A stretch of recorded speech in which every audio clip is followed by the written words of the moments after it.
కాకినాడ జిల్లా తునిలో బాలికపై అత్యాచారం కేసులో నిందితుడు నారాయణరావు చెరువులో దూకి మృతి చెందాడు. మెజిస్ట్రేట్ ముందు హాజరుపరిచేందుకు తీసుకెళ్తుండగా ఈ ఘటన జరిగినట్లు పోలీసులు చెబుతున్నారు. మూత్ర విసర్జన కోసం వెళ్లాలని అడిగితే వాహనం ఆపామని, కిందకు దిగిన నారాయణరావు పారిపోయేందుకు చెరువులో దూకాడని పోలీసులు చెబుతున్నారు. ఈత రాకపోవడంతో చనిపోయాడని చెబుతున్నారు.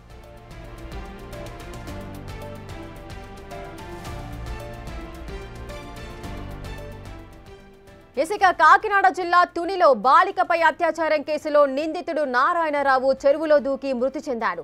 మెజిస్ట్రేట్ ముందు హాజరుపరిచేందుకు తీసుకెళ్తుండగా ఈ ఘటన జరిగినట్లుగా పోలీసులు చెబుతున్నారు. మూత్ర విసర్జన కోసం వెళ్లాలని పోలీసులను వాహనం ఆపమని నారాయణరావు అడిగారు. ఆ నేపథ్యంలోనే పోలీసులు వాహనాన్ని ఆపినప్పుడు కిందికి దిగిన నారాయణరావు పారిపోయేందుకు పక్కన ఉన్న చెరువులోకి దూకాడంటూ కూడా పోలీసులు చెబుతున్నారు. కానీ నారాయణరావుకు ఈత రాకపోవడంతో ఆయన చనిపోయాడని పోలీసులు అంటున్నారు.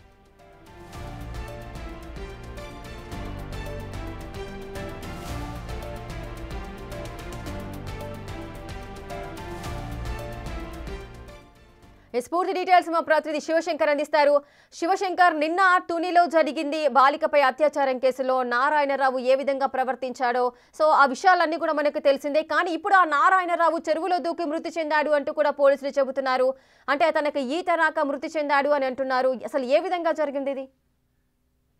రేఖ చూస్తున్నట్లయితే ఏదైతే మైనర్ బాలిక అత్యాచారం కేసులో నిందితుడుగా ఉన్న నారాయణరావు దేహశుద్ధి చేశారు. అదే పార్టీకి చెందిన వ్యక్తులందరూ కూడా పోలీసులకు అప్పగించారు.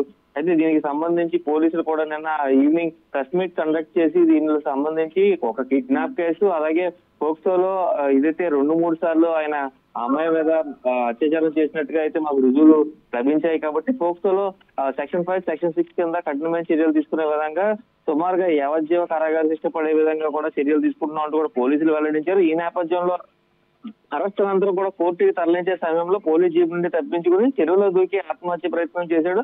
అయితే చెరువులో దూకిన తర్వాత ఈత రాకపోవడం వల్ల అతను పూర్తిగా మునిగి చనిపోయాడంటూ కూడా ఇప్పటికే పోలీసులు చెప్తున్న పరిస్థితి కనిపిస్తుంది. ఇప్పుడు మృతదేహం కోసం చెరువులో గాలింపులు అయితే చేపట్టిన పరిస్థితి కనిపిస్తుంది. అయితే మృతదేహం ఇంకా లభించిన పరిస్థితి కనిపిస్తుంది రేఖ.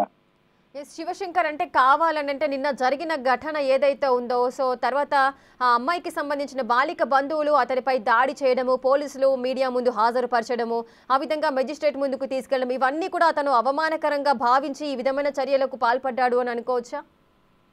ఖచ్చితంగా అవమానం ఒకటైతే తను చేసిన పనికి తానే సిగ్గుపడి కూడా ఆత్మహత్య చేసుకోవాలని నిర్ణయం కూడా తీసుకుని ఉండొచ్చు. ఎందుకంటే అత్యంత హేయమైన చర్యగా చూడాలని డిఎస్పీ కూడా చెప్పిన పరిస్థితి కనిపిస్తుంది. ఈ నేపథ్యంలో ముఖ్యమంత్రితో పాటు ఐటీ విద్యాశాఖ మంత్రి లోకేష్ కూడా ఇలాంటి కామాంధుడికి కఠినమైన శిక్షలు పడాలంటూ కూడా ట్వీట్ చేయడం, ఇదే విధంగా చూస్తున్నట్లయితే అందరూ కూడా అతని పైన దుమ్మెత్తిపోయడం, అతను చేసిన చర్యని తీవ్రంగా ఖండించడం తోటి అతను కూడా కొంత మనస్తాపానికి గురై ఉండొచ్చు అని కూడా అనుకోవచ్చు. అదేవిధంగా అతను చేసిన పనికి తానే సిగ్గుపడి ఇలాంటి పని చేసి ఉండొచ్చు అని కూడా మనం చెప్పుకోవచ్చు. లేక శివశంకర్, అసలు మెజిస్ట్రేట్ ముందు ఎప్పుడు హాజరుపరచడానికి తీసుకెళ్లారు? అంటే ఏ సమయంలో తీసుకెళ్లారు? అసలు అరెస్ట్ చేయడం ఎప్పుడు జరిగింది? సుమారుగా ఇది నిన్న ఉదయం 11:30 గంటలకి ఎఫ్ఐఆర్ అయితే నిన్న సాయంత్రం 5 గంటలకి నారాయణరావుని అయితే అరెస్ట్ చేశారు. ఈ నేపథ్యంలో ప్రెస్ కాన్ఫరెన్స్ తర్వాత మేజిస్ట్రేట్ ముందుకు తీసుకెళ్లారు. ప్రెస్ కాన్ఫరెన్స్ అయితే సుమారుగా 6:30 సమయంలో జరిగింది. అనంతరం 7 గంటల సమయంలో అయితే వైద్య పరీక్షలకు తీసుకెళ్లారు. వైద్య పరీక్షల అనంతరం సుమారుగా 8:30-9 గంటల సమయంలో మేజిస్ట్రేట్ వద్దకు తీసుకెళ్తున్నప్పుడు ఈ ఘటన జరిగినట్టుగా పోలీసుల దగ్గర నుంచి సమాచారం అందుతుంది. రేఖ శివశంకర్, అంటే మూత్ర విసర్జన కోసం బండి ఆపమని అడగడము, ఆ తర్వాత అతను చెరువులోకి దూకి ఆత్మహత్యకు పాల్పడటము, ఈత రాకపోవడము, ఇదంతా కాస్త ఏమనుకోవచ్చు ఈ సంఘటన? ఖచ్చితంగా కొంత అయితే దీన్ని చూసుకున్నట్లయితే మనం అసలు దీని వెనక ఏం జరిగింది, నిజంగానే చెరువులో పడి చనిపోయాడా లేదంటే పోలీసులు అతన్ని ఎన్కౌంటర్ చేశారా అనే కొంత చర్చ జరుగుతుంది. కానీ ఖచ్చితంగా ఏం జరిగిందనేది పూర్తి స్థాయి క్లారిటీ లేదు. ఆ బాడీ కూడా ఇంకా దొరకలేదు. కాబట్టి బాడీ మీద ఏమైనా గాయాలు ఉన్నాయా లేదంటే నిజంగానే ఆత్మహత్యకి యత్నించాడు అనేది మాత్రం క్లారిటీ అయితే రాలేదు. రేఖ ఈ బాడీ దొరికిన తర్వాత కొంచెం క్లారిటీ వచ్చే అవకాశం అయితే కనిపిస్తుంది. ప్రస్తుతం అయితే గజేతగాళ్లతోటి చెరువులో అయితే గాలింపు చర్యలు అయితే చేపట్టారు. దీని బాడీ బయటకు వచ్చిన తర్వాత మాత్రం పూర్తి క్లారిటీ వచ్చే అవకాశం అయితే కనిపిస్తుంది. ఎందుకంటే మెడికల్ కూడా జరిగింది కాబట్టి మెడికల్ అయిన తర్వాత కోర్టుకి తరలిస్తారు. మెడికల్ పరీక్షలన్నీ వైద్య పరీక్షలు అయిన తర్వాత తరలించే సమయంలోనే ఇదంతా జరిగింది కాబట్టి ఏం జరిగిందన్న దాని మీద పూర్తి స్థాయి క్లారిటీ అయితే ప్రస్తుతం లేదు రేఖ. ఎస్ శివశంకర్ అంటే అరెస్ట్ చేయడం జరిగింది. ఆ తర్వాత మీడియా ముందు మాక్సిమం 6 ఆ విధంగా మీడియా ముందు ప్రవేశపెట్టడం జరిగింది. కానీ అత్యవసరంగా రాత్రి 7 గంటల సమయంలో మెజిస్ట్రేట్ ముందు పెట్టడానికి తీసుకెళ్తున్నారు అంటే ఆ టైంలో అంత ఎమర్జెన్సీగా తీసుకెళ్లాల్సిన అవసరం ఏముంది?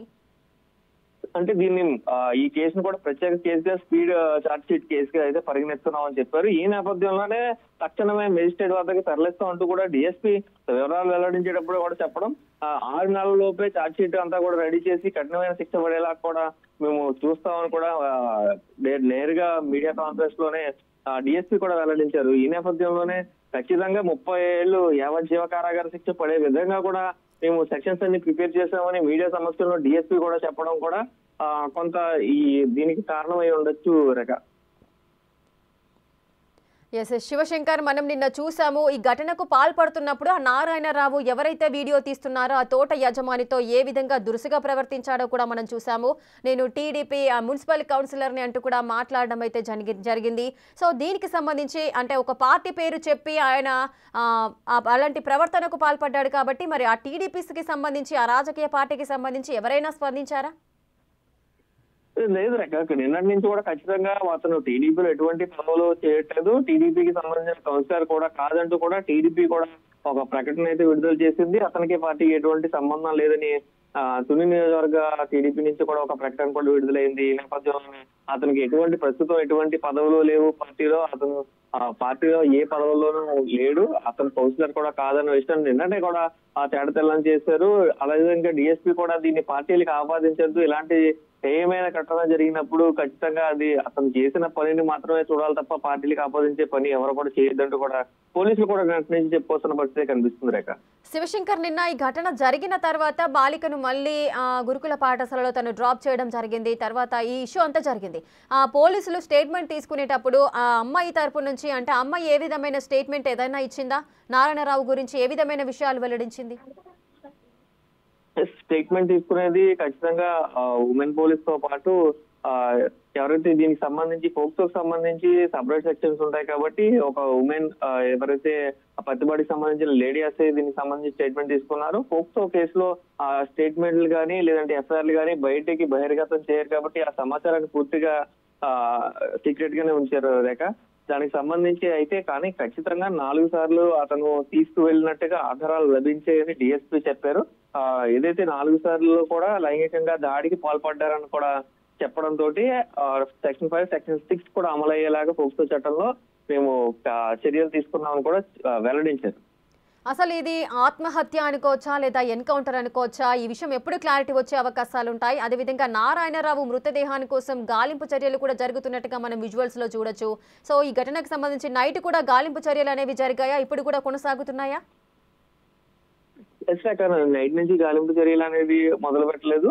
అంటే కొంత క్లారిటీ రాలేదు, అతను ఏమయ్యాడు అనేది అది క్లారిటీ రాలేదు. క్లారిటీ వచ్చిన తర్వాత పక్కన చెరువు ఉంది కాబట్టి ఆ చెరువులో దూకుంటాడనే ఆలోచన మేరకు ఇప్పుడిప్పుడే ఈతగాళ్ళు చేరుకుంటున్నారు. సుమారుగా 5 గంటల సమయం నుంచి కూడా గాలింపు చర్యలు అయితే చేపట్టిన పరిస్థితి అయితే కనిపిస్తుంది రేఖ. ఎస్ శివశంకర్, అయితే మెజిస్ట్రేట్ దగ్గరికి తీసుకువెళ్తున్నప్పుడే ఆయన మూత్ర విసర్జన కోసము బయటికి రావడము, చెరువులో దూకడము, అంటే పోలీసులు ఈ సిచ్యువేషన్ వాళ్ళు ప్రత్యక్షంగా చూసారా? అసలు దీని గురించి అసలు వాళ్ళు క్లారిటీ ఇస్తున్నారా? నిజంగానే చెరువులో దూకాడు, ఆత్మహత్య చేసుకున్నాడు అని అంత పర్టికులర్ గా ఎలా చెప్తున్నారు? వారు ఆపే ప్రయత్నం చేయలేదా? ఏదైతే ఇప్పుడు మూత్ర విసర్జన కూర్చున్నప్పుడు కొంత స్పేస్ ఉంటుంది కాబట్టి ఆ స్పేస్ లో అతను పరిగెట్టుకుని వెళ్ళిపోయి చెరువులో దూకాడు. చెరువులో దూకిన తర్వాత ఏం జరిగిందనేది దాని మీద క్లారిటీ లేదు. ఖచ్చితమైన స్టేట్మెంట్ అయితే పాస్ చేస్తున్నారు. చెరువులో దూకి చనిపోయాడని చెప్పి ఒక ఇన్ఫర్మేషన్ అయితే ఇస్తున్నారు కానీ క్లారిటీ మాత్రం ఇవ్వడం లేదు. ఆ క్లారిటీ అనేది మిస్ అవుతుంది కాబట్టి ఇప్పుడు మృతదేహం దొరికిన తర్వాత ఆ క్లారిటీ ఏంటనేది తెలిసే అవకాశం అయితే కనిపిస్తుంది రేఖ.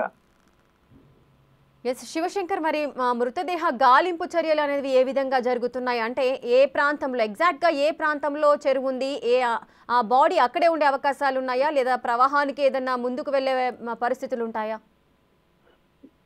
ఖచ్చితంగా ఇది ఒక చెరువే కాబట్టి పంచాయతీకి సంబంధించిన చేపలు పెంచుకునే చెరువు ఎస్ఆర్ నగర్ కి సంబంధించింది. తుని నియోజకవర్గంలోనే ఉంది, తుని టౌన్ కి దగ్గరలో ఉంది ఈ చెరువు. అయితే ఇది పంచాయతీకి సంబంధించిన ఒక చెరువు. దీంట్లో చేపలను పెంచుకుంటూ ఉంటారు. ఆ చేపలను పెంచుకుని ఆ చేపలు పట్టుకునే రెగ్యులర్ చెరువే కాబట్టి అక్కడి నుంచి ఎక్కడికి ప్రవాహం ఉండదు. చేపల చెరువులో ప్రవాహాలు ఉండవు కాబట్టి ఖచ్చితంగా బాడీ చెరువులోనే ఉండే అవకాశం ఉంది.